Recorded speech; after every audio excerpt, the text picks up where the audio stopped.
हिमाचल में किसान और बागवानों को फसल राहत बीमा न देने वाली कंपनियों के खिलाफ एसआईटी जांच बिठाई जाएगी। बागवानी मंत्री महेंद्र सिंह ने कहा कि हाल ही में हुई ओलावृष्टि में करीब 254 करोड़ के नुकसान का आकलन किया गया है। उन्होंने कहा कि किसानों को बीमा कंपनी जो पैसा नहीं दे रही है उससे जुड़े घोटाले के संकेत मिले हैं। इसकी पहले तो राज्य अपने स्तर पर एसआईटी जांच बिठाकर दोषियों के खिलाफ कार्यवाही करे और जरूरत पड़ी तो इसकी जांच केंद्रीय एजेंसी को भी सौंपी जा सकती है। और सरकार भी चिंतित है क्योंकि रिपोर्ट जो है हमने कहा था कि 15 दिन में आ जाए, जब पहले आपसे रूबरू हुए थे और मीटिंग हुई थी तो, लेकिन वो कोविड की वजह से जो है जो हमारे रेवेन्यू के एम्प्लॉयज़ हैं वो हॉर्टिकल्चर डिपार्टमेंट के साथ नहीं जा पाए थे समय रहते, इसलिए वो रिपोर्ट लेट आई। उसमें जो है 254 करोड़ रुपए का जो है आंकलन हुआ है नुकसान का, और वो जो है केंद्र सरकार को तो भेज ही दिया है सरकार ने। हमने सरकार से आग्रह किया कि सरकार हिमाचल के अपने फंड से भी करे, और मैंने एक स्पेशल आग्रह किया आपके माध्यम से भी, मैं और सरकार को आग्रह करता हूँ कि भाई ये जो त्रासदियाँ होती है इसके लिए एक स्पेशल फंड बना दिया जाए, जिसको फसल संरक्षण फंड कहा जाता है, कहा बनाया जाए कि जो जिसमें कुछ पैसा ऐसा रखा जाए कि अगर सेब ही नहीं और भी हमारे फ्रूट्स है, वेजिटेबल्स है और हमारी जो खेती है, जैसे गेहूं भी है तो एग्रीकल्चर है वो भी, उसमें भी नुकसान हुआ है और अदर फ्रूट्स में हुआ, तो एक ऐसा कोष बना दिया जाए हिमाचल सरकार द्वारा, जिसमें कि हर बार राहत जो है केंद्र सरकार की ना देखनी पड़े, लेकिन बागवानों को तुरंत कोई राहत दी जाए। अन्यथा तो ये आंकलन ही आंकलन में रह जाता है हर वर्ष। पिछले साल की भी आंकलन ही हुआ और इस साल भी कहीं आंकलन ही ना हो, ये हमने सरकार से आग्रह किया है और हमें आश्वासन भी दिया है कि जल्द से जल्द कुछ न कुछ इसमें आगे किया जाएगा। सरकार के द्वारा जो है आगामी सीजन के लिए, और जो पूर्व में जो भारी बर्फबारी हुई थी 23-24 अप्रैल को, और उसके बाद बहुत सारी ओलावृष्टि से नुकसान हुआ है बागवानी का, उसके लिए, और इसके अलावा एक जो काफ़ी सालों से एक प्रोजेक्ट चल रहा है एंटी हेल गन का, एक स्वदेशी एंटी हेल गन जो है आईआईटी मुंबई ने बनाई है, उसके लिए भी एक आज मीटिंग रखी गई। आईआईटी मुंबई के भी यहाँ अधिकारी जो उनके अधिकारीगण हैं वो भी पहुँचे थे, और उसके साथ संबंधित विभाग के लोग भी यहाँ पहुँचे थे। डॉक्टर वाई.एस. परमार यूनिवर्सिटी से भी लोग पहुँचे थे, और डिपार्टमेंट ऑफ हॉर्टिकल्चर डायरेक्टर और अन्य विभाग कर्मचारी यहाँ पहुँचे, और उसमें काफ़ी मंथन हुआ कि हम स्वदेशी जो ये गन है क्या इसको हम लगा सकते हैं। एक तो इसकी कीमत जो है जो अभी गने यहाँ पर बाहर से मंगाई गई, चाहे वो सरकार ने ट्रायल बेसिस पे लगाई थी या फार्मर्स ने अपने पैसों से खरीदी थी, वो गने जो है काफ़ी महंगी आ जाती थी। लेकिन ये जो गन है ये लगभग 10 लाख से, और अगर ये ट्रायल बेसिस पे अभी जो सरकार लगाएगी 10 से 30 लाख के आसपास पड़नी है, लेकिन जब ये पूरा ट्रायल इसके हो जाएंगे उसके बाद तो ये 8-10 लाख में फार्मर्स के घर तक पहुंच जाएगी। और ओलावृष्टि का जो बहुत सालों का जो हमारा एक बहुत चैलेंज है, वो चैलेंज काफ़ी ख़त्म हो जाएगा, और ये अम्ब्रेला टाइप में लगेगी, और गांव-गांव में हर जगह 2-2 3-3 गन्स जो है लोग खुद भी लगा सकते हैं, जिसमें सरकार सब्सिडीज भी दे सकती है, और रेडार से भी इसको कनेक्ट किया जाएगा, क्योंकि अब डॉपलर रेडार जो है हिमाचल प्रदेश में लग चुके हैं, खासकर यहाँ कुफरी में लग गया है, सुंदरनगर और अन्य जगह लग रहे हैं। इसके अलावा जो पेटियों के रेट बढ़ने हैं या ट्रेस के रेट बढ़ने की अभी अफवाह फैली है, इसके लिए भी सरकार अपना काम कर रही है। एचपीएमसी से फल सब्जी एवं फूल उत्पादक संघ और संयुक्त किसान मंच के आग्रह पर जो है सरकार ने एक इनिशिएटिव लिया है। एचपीएमसी ने प्री बिड कर दी है और अब ये दोबारा से बिड कर रही है। सरकार इसको कंट्रोल करने के लिए जो भी कोशिश होगी उसका आश्वासन हमें दिया है। और इसके अलावा जो तीसरा है कि भाई जो 250 करोड़ का जो आंकलन हुआ है सेब का जो नुकसान हुआ है प्राकृतिक आपदा से, उसके लिए केंद्र के लिए तो भेजा ही भेजा है प्रोजेक्ट। हमने आग्रह किया है सरकार से, आज आदरणीय बागवानी मंत्री महेंद्र सिंह जी से भी आग्रह किया है, और उसमें इन्होंने आश्वासन भी दिया कि हमने कहा कि जो डिजास्टर मैनेजमेंट का कुछ पैसा आता है उसको जो है सीधा किसानों के खातों में दिया जा सकता है, क्योंकि उनके कई लोगों की जालियां टूट चुकी है, भारी बर्फबारी से उनके बांस टूट चुके हैं। उसके अलावा जो है ओलावृष्टि ने नुकसान कर दिया है, ऊपर से कोरोना काल है, ये एक व्यवस्था है। और एक महत्वपूर्ण आज कार्य और यहाँ पर निर्णय लिए गए, उसमें MD marketing board chairman Naresh Sharma ji जो यहाँ ढली और उसके थे, ये सारे लोग जो थे यहाँ पर पहुँचे, उन सब लोगों ने आज एक ये भी निर्णय लिया कि हम जो है क्रेट्स में सेब को जो है क्रेट्स में भी ट्रायल बेसिस पे कर सकते हैं। हमने कई सालों से आग्रह कर रहे हैं कि ये पेटियों का जो जितना भी झंझट है ये खत्म कर दिया जाए, और पेटियों का झंझट अगर खत्म होगा तो बागवानों का 200 रुपये पर पेटी पैसा बच जाएगा। उसका तुड़ान लेबर, जो लेबर की कोविड की वजह से भी हमें कुछ सीखने को मिला है कि लेबर की दिक्कत भी आ सकती है। तो ये जो क्रेट्स में ट्रायल हो सकते हैं, जैसे मनाली में अभी सेब बिकता है, तो हम चाहते हैं कि भी सेब जो है क्रेट्स में बिके। तो हमने आग्रह किया है एमडी मार्केटिंग बोर्ड से कि आप अपनी कुछ जितनी आपकी कुछ मंडियां है, जैसे प्राला मंडी है या आपकी ढली मंडी है या कोई भी मंडियां है, वहां कुछ ब्लॉक ऐसे बनाए जाए, मेहंदली मंडी है, कि जिसमें क्रेट्स में सेब बिके, जिससे कि फार्मर का फायदा हो। आज का हमारा यही था, और आप सभी पत्रकार बंधुओं का भी धन्यवाद। क्या उनको आश्वासन मिला? इस बार सेब सीजन को लेकर के जो है सभी अधिकारियों के साथ और जो बागवानों के प्रदेश के प्रतिनिधि हैं उनके साथ और मार्केटिंग बोर्ड के हमारे जो चेयरमैन हैं नरेश जी, वो उसमें शामिल थे कि सेब सीजन और प्लम सीजन, चेरी सीजन, सेब सीजन शुरू होने जा रहा है, चेरी का सीजन शुरू है, प्लम का सीजन भी शुरू है, आड़ू का सीजन भी शुरू है। इस पे विभाग की तरफ से क्या व्यवस्था रहेगी, उस को लेकर के विस्तार से चर्चा हुई है। चर्चा में जब मैंने अपने अधिकारियों से पूछा कि इस बार क्या अनुमान है, कितनी पेटियां जो है सेब की हिमाचल प्रदेश के विभिन्न जिलों से उत्पादन की क्षमता है, तो मुझे बताया गया कि लगभग 4 करोड़ प्लस। जो लो हाइट है उसमें काफ़ी सेब है, मिडिल हाइट में भी ठीक सेब है, लेकिन जो हाई हिल्स हैं वहाँ पर ओलावृष्टि और ओलावृष्टि के साथ जो सबसे नुकसानदेह रहा है वो बर्फबारी जो हुई है, उस बर्फबारी की वजह से जो हाई हिल्स हैं उसमें नुकसान हुआ है। उस व्यवस्था को देखते हुए ये जो बर्फबारी हुई है, हमने सोचा कि एंटी हेल नेट जो है हम पूरे प्रदेश में लगा देंगे, उससे जो फसल, जो फलदार पौधों को फसल में होने वाला नुकसान है वो रुक जाएगा।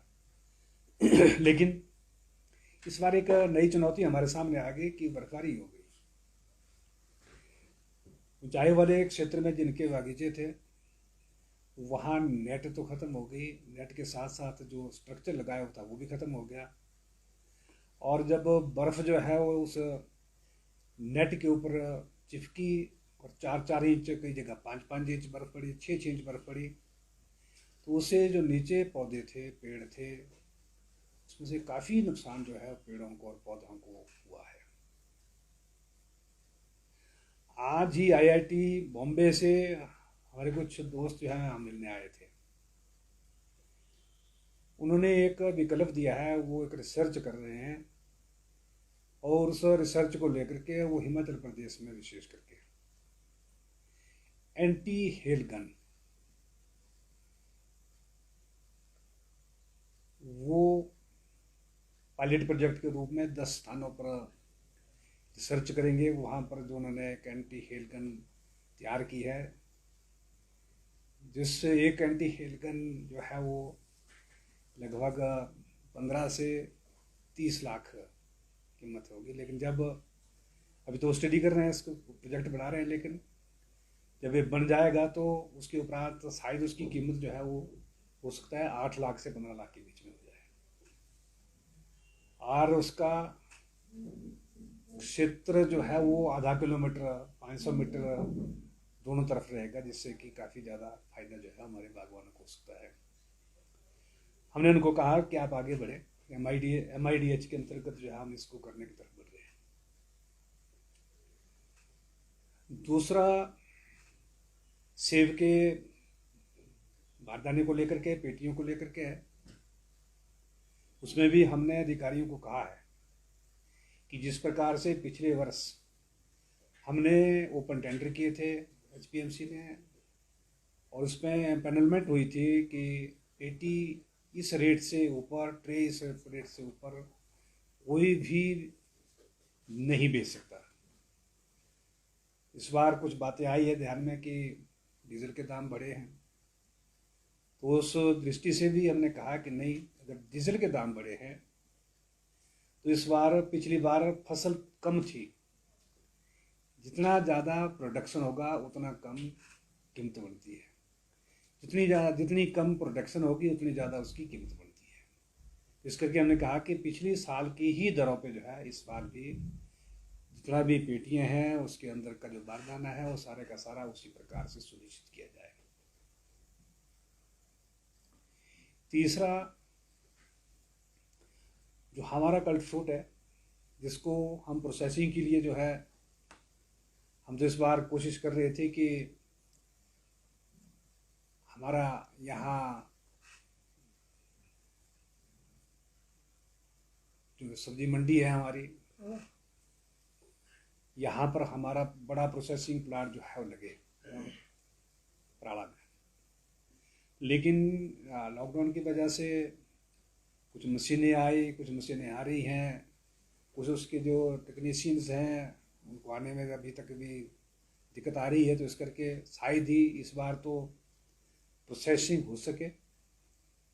लेकिन एक बात हमने सुनिश्चित की है कि जितने भी कलेक्शन सेंटर्स होंगे उन सभी कलेक्शन सेंटर्स के अंदर जो भी वहाँ पर लोग रखे जाएंगे, चाहे वो एचपीएमसी की तरफ से हो चाहे इंफेड की तरफ से हो, इस बात को सुनिश्चित करेंगे। हम उस पर उस कलेक्शन सेंटर का नाम और नंबरिंग करेंगे बोरियों के बाहर। मैंने देखा है परमाणु में, जब परमाणु में औचक निरीक्षण मैंने पिछली बार किया था तो उसमें ऐसा पाया गया कि जो गला हुआ सेब है, सड़ा हुआ सेब है, वो उन बोरियों में भरा हुआ है, और जब उसको वहाँ प्रोसेसिंग में जब उसको डालते हैं तो वो सड़ा गला सारा उसके बीच में चला जाता है, जिसके कारण जो हमारा प्रोसेसिंग के बाद जो जूस निकलता है उसकी क्वालिटी भी एक क्वेश्चन मार्क लगता है।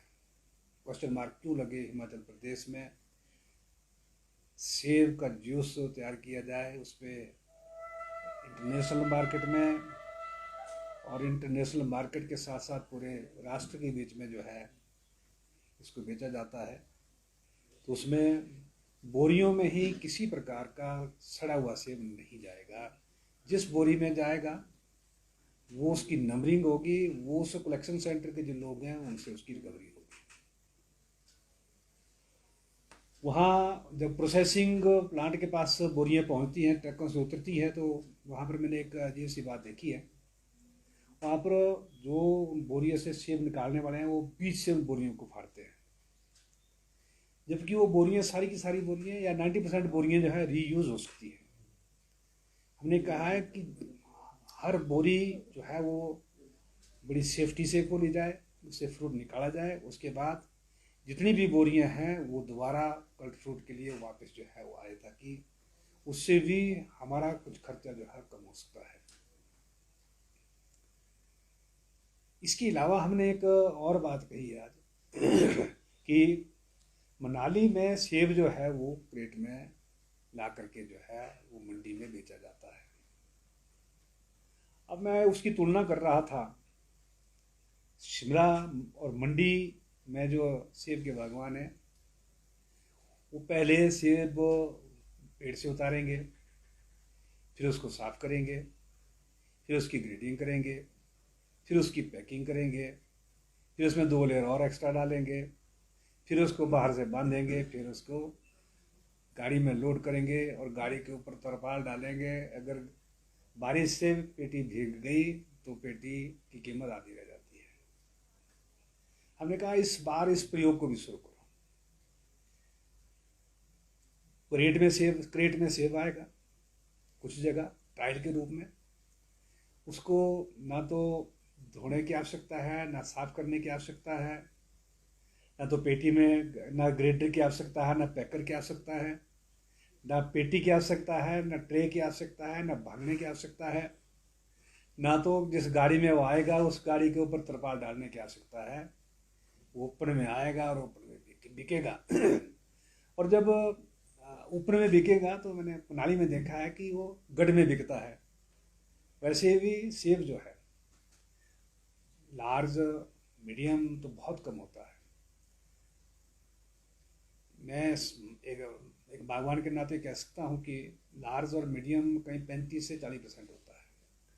बाकी स्मॉल, एक्स्ट्रा स्मॉल और पितू होता है वो फिर 60 और 65% होता है।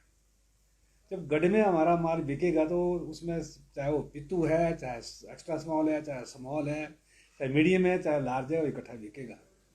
लेकिन जब पेटी में है तो पेटी में 4 पेटी की कीमत तो अच्छी मिल जाती है, मीडियम की 10 पेटी की कीमत अच्छी मिल जाएगी, स्मॉल की 20 पेटी की कीमत उससे थोड़ा ठीक अच्छी मिल जाएगी। लेकिन बाकी जो माल है वो तो ऐसा जाता है जैसे कि वो उसकी कोई कीमत ही नहीं दी जाती। इस करके इस प्रयोग को भी हम आगे बढ़ाने की तरफ जो है बढ़ने की कोशिश कर रहे हैं। गाड़ियों की कोई कमी ना रहे। आज तो जितने भी ट्रक ऑपरेटर हैं, छोटी गाड़ी के ऑपरेटर हैं, वो इंतजार में है कि कहाँ से हमारे को ढुलाई के लिए माल मिले। मैं नहीं समझता कि ढुलाई में किसी प्रकार की हमारे को दिक्कत आएगी, लेकिन फिर भी हमने अधिकारियों को आदेश किए कि आप इस सारी व्यवस्था को सुचारू रूप से करने के लिए जो है आप काम करें।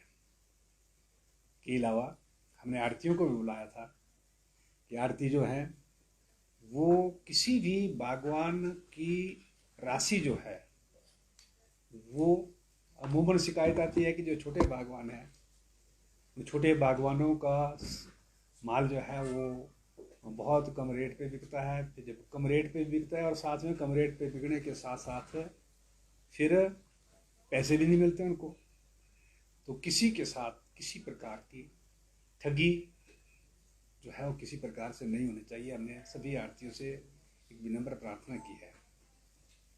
मित्रों, इस बार चरी जो है बहुत अच्छे दाम से बिक रही है। इस बार प्लम जो है बहुत अच्छे दाम से बिक रहा है। इस बार का सेब अच्छी क्रॉप होने के बावजूद भी आप देखेंगे आने वाले समय में अच्छे दामों पे जो है हमारे बागवानों को इसकी राशि प्राप्त होगी। बर्फबारी की वजह से, ओलावृष्टि की वजह से जो नुकसान हुआ है वो रिपोर्ट हमारे पास पहुंची है, जो लगभग 250 करोड़ की है। उसको हम भारत सरकार से भी टेकअप कर रहे हैं। उसको हम कैबिनेट में ले जाएंगे। क्या, कहाँ से, कैसे मदद की जा सकती है, उस मदद को करने के लिए हमारा भरपूर प्रयास रहेगा। क्योंकि जो वित्तीय स्थिति आज विश्व की है, हमारे देश की है, हमारे प्रदेश की है, वो किसी से छुपी नहीं है। प्रयास करना, कोशिश करना हमारा काम है। अब कितने उस पर सफल होते हैं वो भविष्य के गर्भ पे छुपा हुआ है। तो मैं ऐसा समझता हूँ, मैं सभी अपने बागवान साथियों को इस बात से विश्वास दिलाता हूँ कि उनके सेब की कीमत, उनके फलों की कीमत, उचित कीमत जो है उनको दिलाने में सरकार की भरपूर कोशिश रहेगी। और साथ में उनके साथ सरकार खड़ी है। जहाँ भी उनको कोई परेशानी आए वो तुरंत जो है हमें किसी भी रूप में जो है वो संपर्क कर सकते हैं। सरकार उनकी मदद करेगी, विभाग उनकी मदद में खड़ा है। इंडियन मिरर टुडे के लिए शिमला से विशाल की रिपोर्ट। पंजाब, हरियाणा, हिमाचल की खबरों को जानने के लिए चैनल को सब्सक्राइब जरूर करें।